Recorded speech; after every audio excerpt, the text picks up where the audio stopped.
అమ్మ నమస్తే. జై గురుదత్త.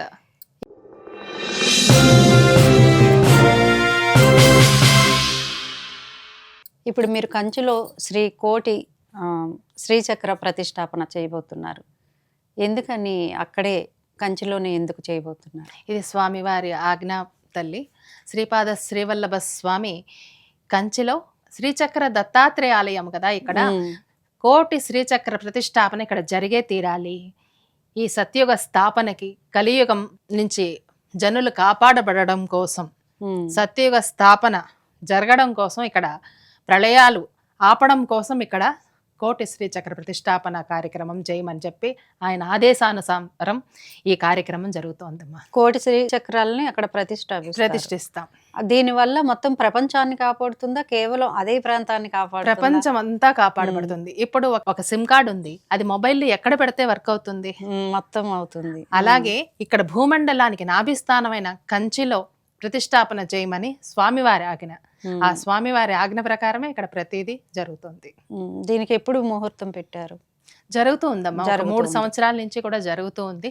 కోట అంటే మాటలు కాదు కదా, అందుకని ప్రతి ఒక్క ఆత్మ, దివ్యాత్మ కూడా ఇందులో పాలు పంచుకొని స్వామివారి మహాసంకల్పంలో మనందరం కూడా సమిధులు కావాలని ఈ కోటి శ్రీ చక్ర కార్యక్రమం, ప్రతిష్టాపన కార్యక్రమం చాలా సామూహికంగా చాలా ఊర్లలో చేశాము.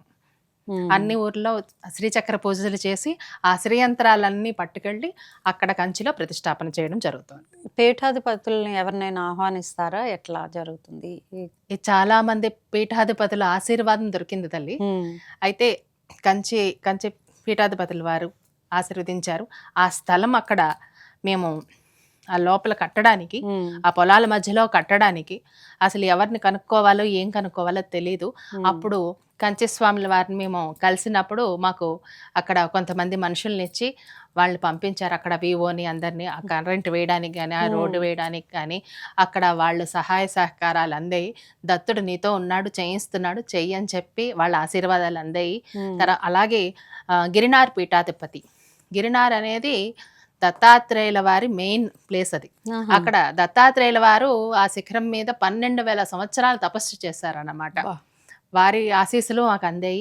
పీఠాధిపతులు చాలా మంది ఆశీస్సులు అందివ్వడం, ఎందుకంటే ఇక్కడ జరిగే కార్యక్రమాలు మహానుభావులందరికీ తెలుసు. అట్లాగే కార్యక్రమం జరుగుతుంది. ఓకే, జనాల్లోకి ఈ దత్తాత్రేయుని ఆధ్యాత్మికతను ఏ విధంగా తీసుకువెళ్దాం అనుకుంటున్నారు? కలౌ శ్రీపాద శ్రీవల్లభ అని భవిష్యత్తు పురాణంలో రాసింది తల్లి. ఈ కలియుగానికి శ్రీపాద శ్రీవల్లభుడే దైవం అది భవిష్య పురాణంలో రాసింది. ఈ ఆధ్యాత్మికంగా ఎదగాలనుకున్నా, ఈ యోగపరంగా ఎదగాలనుకున్నా కూడా మనకి దారి చూపించడానికి, యోగ మార్గాన్ని, ముక్తి మార్గాన్ని, జ్ఞాన మార్గాన్ని బోధించడానికి ఈ దత్తాత్రేయుల వారి అవతారం వచ్చింది. ఇది అందరికీ అందించమని ఆదేశంతో, ఆయన చేసిన ఆజ్ఞతో, ఆయన చేసిన కార్యక్రమాలన్నీ, ఆయన నాతో చేయించుకోవాలనుకునే కార్యక్రమాలన్నీ కూడా ఆయన మహాసంకల్పమే నన్ను నడిపిస్తుంది. ఇది అందరికీ అందించాలనేది నా ఉద్దేశం. ఓకే అమ్మ, నమస్కారం. జై గురుదత్త.